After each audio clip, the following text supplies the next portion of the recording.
Following the recent event of Southwest Florida's tornado trouble, it got us thinking, do you know who to call when disaster strikes?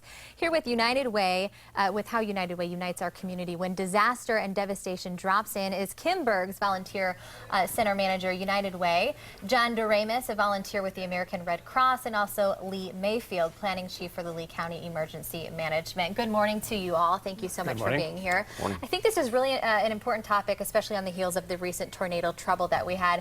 Kim, kind of explain to everybody, I'm so amazed at how when these disasters happen, how the community really does just come together and works together. Explain how United Way, Red Cross, and Lee County all works together and steps in when something like this happens. Well, I think in the wake of a disaster or an event as such happened in the Cape, we live in a very generous and kind community. People want to get involved, people want to help. And so what we're doing is following the lead of agencies such as EOC and the American Red Cross to see what we can do to help promote where people can help and to get the important information out as quickly as we can to the public.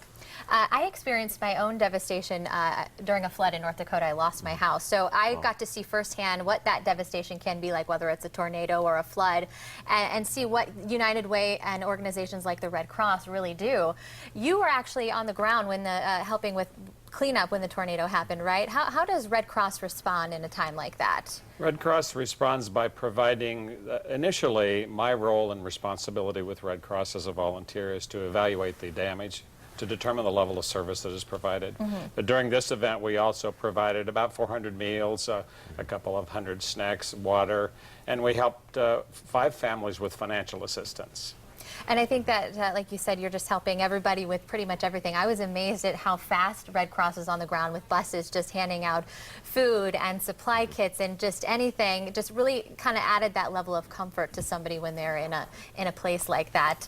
And Lee, speaking to emergency management, what can we do as a community to just kind of better prepare? Because I think a lot of people, you know, being in Southwest Florida where we don't get a lot of tornadoes, but whether we're talking tornadoes, whether we're talking hurricanes, what do we need to do as a community to just better prepare ourselves for those situations? Sure, it's really all about that personal preparedness, that family preparedness, to make sure you have a plan, that you've thought through what you're going to do when disaster strikes. So have a plan, you know, build that disaster supply kit, have all those tools and supplies ready for when disaster strikes. And then third, just stay informed. Just make sure you are tuned into local media, that you have those apps downloaded on your phone, that you have that NOAA weather radio that will alert you to severe weather. So it's really all about having that plan and thinking ahead right before a disaster strikes. Also stay tuned to Fox 4 with those disaster strikes, because we are always on top of things covering that. You mentioned supply kits. Anything specifically we need to have in those supply kits? Anything we need to have in stock at our house? Sure, we always say, you know, be prepared for about 3 to 5 days. If you can do a week, that'd be great. So that water,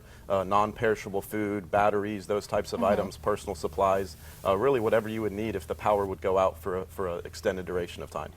Speaking about volunteers, John, you're a volunteer, right? That is correct. How can people get involved if they're watching right now and they want to do more? I think the most important thing that someone can do if they want to get involved, particularly with the Red Cross, would be to go to redcross.org, because there's lots of information on that website that will give you the kinds of functions that we perform as a volunteer organization, the way that you can help. Also, Red Cross is a volunteer organization, and we operate totally on donations from the generous public, so that's another way. Those volunteers are so important, and you see a lot of the video from the news covering these disasters, but you never know how devastating it is until you do see it in person, so it can be pretty bad. Just a few seconds left here, Kim. What's the takeaway? What do you want everybody to know about preparing for our future just a little bit better when it comes to... I think the key is to start volunteering with an organization now. Consider taking some certification courses, some shelter fundamentals, and get known to the community now, and rely on yourself to stay prepared, but just find an organization that's true to your heart, and please visit our website for year-round volunteer opportunities.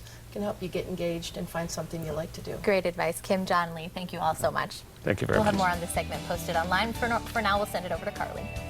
All right, up next, find out how your favorite stars opt to stay in optimal shape, how the secret lies in being vegan, and you can even eat more while cutting calories at the same time.